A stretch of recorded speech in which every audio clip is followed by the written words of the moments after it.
ہدایت کوئی راستے میں پڑی ہوئی چیز نہیں ہے۔ ہم سمجھتے ہیں کہ ہدایت ہمیں چلتے پھرتے مل جائے گی۔ ہدایت کے لیے اللہ پاک سے دعا کرنی پڑے گی، گڑ گڑانا پڑے گا، سجدے کرنے پڑیں گے کہ اے پروردگار ہمیں ایسے راستے کی طرف ہدایت عطا فرما جو صراط مستقیم کی طرف جاتا ہو، جو سیدھا راستہ ہو۔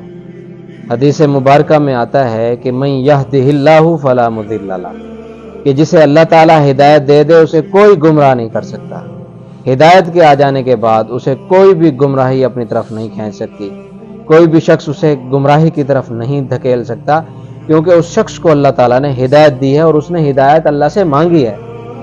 اور پھر دوسرا یہ ہے کہ وَمَن يُضْلِلْ فَلَا هَادِيَ لَهُ، اور جسے اللہ تعالیٰ ہدایت نہ دے، جسے اللہ تعالیٰ گمراہ کر دے، اسے کوئی ہدایت نہیں دے سکتا۔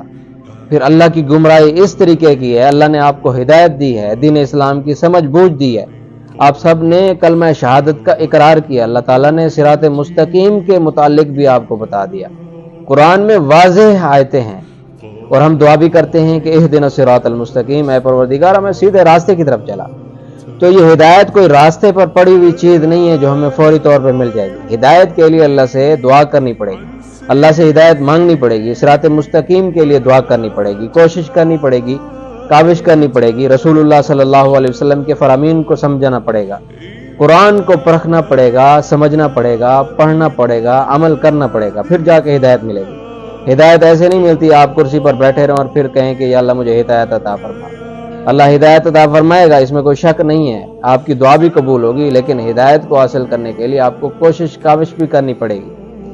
آپ کو صحیح اور غلط کی پہچان کرنی پڑے گی، صحیح حدیث کیا ہے، غلط حدیث کیا ہے، غلط سے مراد ضعیف روایت کی میں بات کر رہا ہوں۔ قرآن کی صحیح آیت کو جو ہے وہ تلاش کرنا پڑے گا، لوگ کیا بات کرتے ہیں، اللہ کیا بات کرتے ہیں، ان تمام چیزوں کو سمجھنا پڑے گا، ان کے متعلق جاننا پڑے گا، پھر جا کے وہ ہدایت ملے گی کہ جس کے بعد کوئی گمراہی نہیں۔ اور پھر عملی طور پر آپ کو اتنا مضبوط بننا پڑے گا، آپ اپنا ایمان اتنا مضبوط کریں گے کہ دین اسلام کو پھر آپ چھوڑیں گے نہیں، آپ مضبوط رہیں گے، حق کے ساتھ رہیں گے، تو پھر آپ ہدایت یافتہ لوگوں میں قیامت والے دن انشاءاللہ ضرور شامل ہوں گے۔